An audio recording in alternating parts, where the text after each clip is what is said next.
Hello everybody, welcome back. Today I'm going to show you how to make some candy corn vodka and then turn it into some candy corn Jello shots.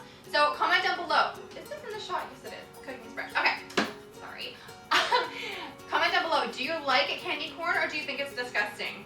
For me, I prefer those little candy pumpkins, which apparently are the exact same thing as candy corn, just a different shape.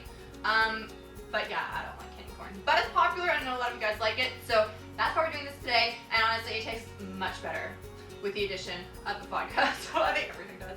I don't have a problem, I promise. But yeah, so I think that these are so much fun. If you just want to make the vodka, it's a really, really cool kind of thing to have for Halloween. Obviously, you don't have to just use candy corn. You can use like any kind of Halloween candy that you like. For Valentine's Day, actually, I made an infused vodka video. Link in the cards here if you guys want to check it out. But yeah, or if you are having a party and you want to do like Jello shot form, these look like candy corn. I think they're so cute. And yeah, they're really easy to make actually. So let's get started. So first things first, to make the candy corn vodka, so easy, oh my god. All you need is vodka, and this video is not sponsored by Absolute, but when I was at the LCBO, which is the liquor store in Ontario in Canada, they had this bottle and I paid extra for the sequins because it's blue, and when you like move it like upwards, when you brush the sequins up, it turns silver. I feel like such a child, but I was like, it would be so cool in the video, so I needed to just point that out. Anyways, not part of the recipe, obviously. Either way, you want to fill a mason jar or any kind of bottle you want the vodka to be in. About a third of the way full with candy corn, and literally just pour more vodka on top.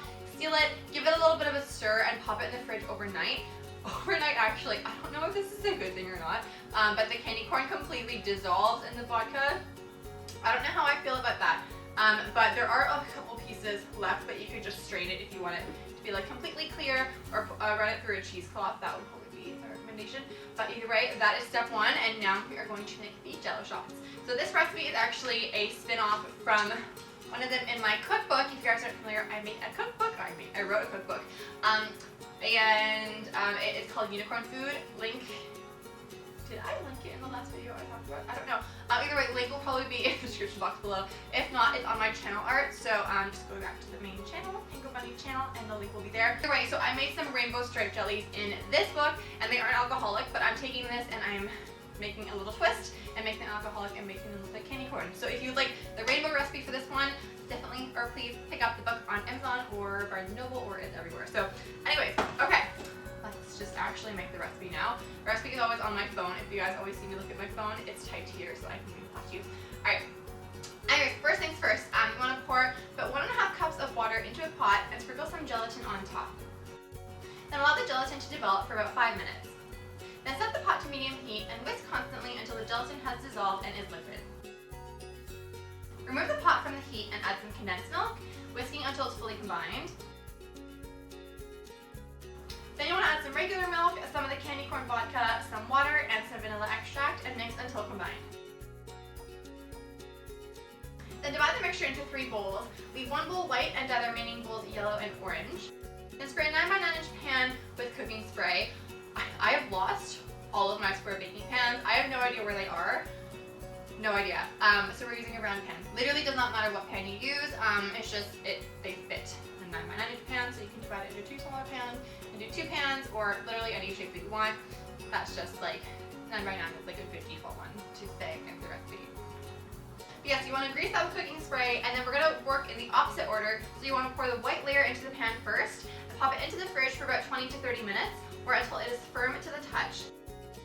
Then repeat with the yellow layer, chill for 30 minutes, then pour the orange layer on top and chill for 2 hours, or until everything is fully set. So the reason why we want to set everything a little bit longer for the last layers, we just want to make sure that everything is fully set and that like one layer isn't set more than the other. So keeping them in the fridge for about 2 hours is a good way to do it. You can also put them in the freezer, but the thing is, if you do this in the freezer and you let one layer sit in there for a little too long, a thin layer of ice can form on the surface, and that will prevent that layer from sticking to the layer that you pour on top. So when you unmold it, they'll just start sliding. That's happened to me when I was on breakfast television promoting the cookbook, which was the worst time for it to happen. I should have known. So yeah, don't Don't be like me, just put it in the fridge. Just like make it a little earlier than you need to.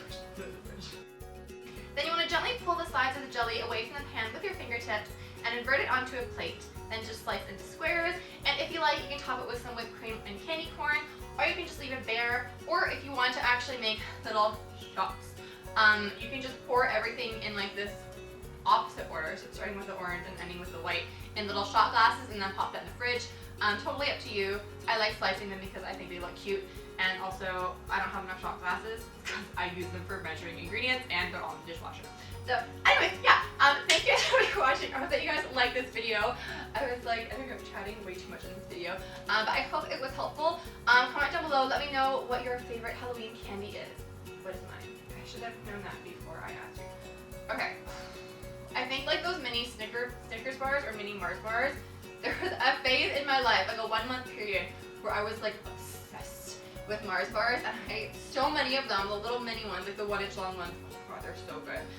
So yeah, tell me what you like in the comments, and I'll see you guys tomorrow for an all new video, and